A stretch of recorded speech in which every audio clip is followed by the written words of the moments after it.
Bonjour à vous toutes, bonjour à vous tous. Alors plus à toutes qu'à toutes parce que là je vais vous faire le teint du moment. Quel est mon teint que je vais faire en ce moment avant d'être bronzée? Eh bien ça peut être avec la CC Cream, je ferai une vidéo, je vous en ai déjà fait une de chez Clinique, mais ça peut être aussi avec un fond de teint qui va être légèrement plus doré que je mélange avec un autre parce que automatiquement comme il fait pas encore très beau, il est trop doré. Donc je mélange avec un teint plus clair. C'est ça aussi les fonds de teint. Alors, est-ce qu'on peut mélanger des fonds de teint qui ne sont pas de la même marque? Pas tous. Vous avez certaines compositions qui vont mal se mélanger, boulocher, c'est pas évident. Donc c'est vrai qu'il vaut mieux prendre le bon ton, ou alors il vaut mieux mélanger avec un fond de teint de la même marque. Oh, je suis désolée, désolée. Donc mon teint du moment, j'en ferai référence quand je ferai des maquillages, jusqu'à ce que je change de teint. Voilà, tout simplement. Bisous à vous toutes et à vous tous.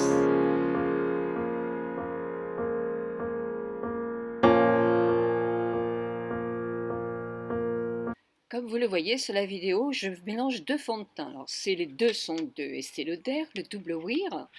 Il a un avantage, ce fond de teint, c'est qu'il reste bien en place.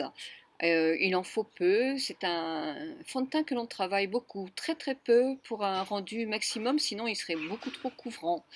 Alors avec une peau mixte, il a tendance un tout petit peu à briller quand même, hein. Moi j'ai mélangé le 3C2, qui est le Pebble, et le 4C1 Haute d'or beige. Voilà, et mon pinceau, c'est mon pinceau Sephora minéral que je vous recommande parce que c'est vraiment un pinceau top de chez Top.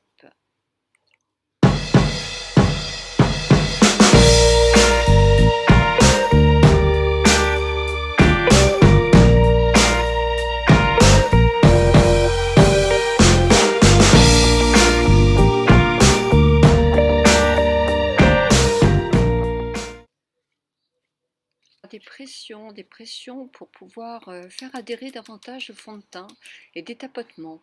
Parce que sinon, ce fond de teint a tendance à rester quand même très en surface et à briller beaucoup, donc je n'aime pas trop ça. Donc sinon, il est très joli, ça fait un joli rendu, mais je le tapote beaucoup.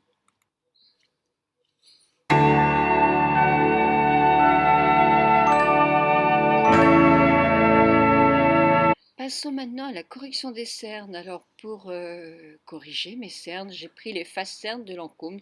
C'est vrai que j'aime bien ce produit-là, longue tenue. Alors comme vous savez, avant, j'applique un contour des yeux pour avoir la peau le plus hydratée possible afin que le produit ne marque pas davantage les rides. C'est l'inconvénient des anti-cernes quand ils sont trop secs. Ils marquent les rides, donc il vaut mieux mettre un petit peu de produit avant. Moi, c'est le 02 de l'Efface Cerne. Euh, Quand on emploie un anti-cerne aussi trop brillant, par exemple le MAC qui est spécial pour les peaux matures, et il a un côté quand même hyper brillant qui moi me dérange un petit peu.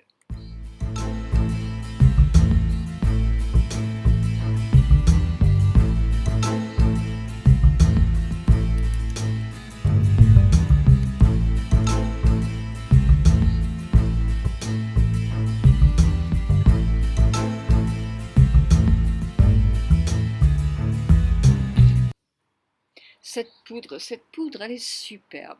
C'est une poudre compacte, mais qui a la consistance vraiment d'une poudre fine. Elle n'a aucune épaisseur sur la peau. Alors, le seul bémol, c'est comme elle est très fine, c'est vrai qu'on n'en met pas 2 fois par jour, il faut en remettre plus pour une peau mixte. Donc, toujours la balance des inconvénients et des avantages. Je l'applique avec mon pinceau Real Technique, qui est un gros pinceau poudreur, mais un plus petit pinceau aussi pour les plus petites surfaces. Je la rachèterai quand même cette poudre parce que même si je l'use très vite, eh bien, je la trouve vraiment belle.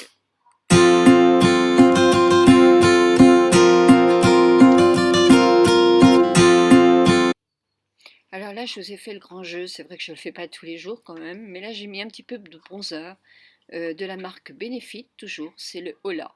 Alors comme vous voyez, la petite brosse, elle me plaît pas du tout. Donc je reprends mon pinceau Real Technique pour en mettre. Et pour en mettre, c'est tout facile. On fait une sorte de 3 de chaque côté du visage, ou si vous préférez, de 8 pour la totalité du visage. C'est plus joli, ça fait un peu un contouring, même si c'est très léger, mais ça donne déjà, regardez, on voit effectivement l'effet lumière-ombre déjà un petit peu. C'est pas mal, c'est sûr. Donc pareil de l'autre côté, hein, si on ne veut pas sortir complètement différente, parce que ça se voit quand même.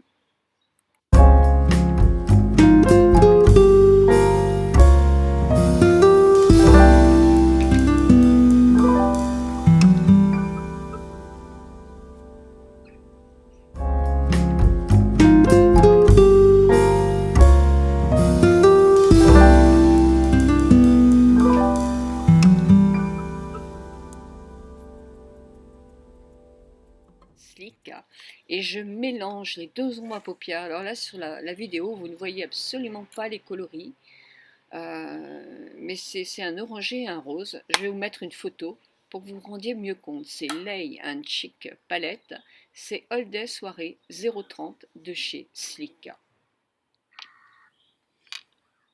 Alors, un fard à joues, ça se met différemment. Moi je le mets en hauteur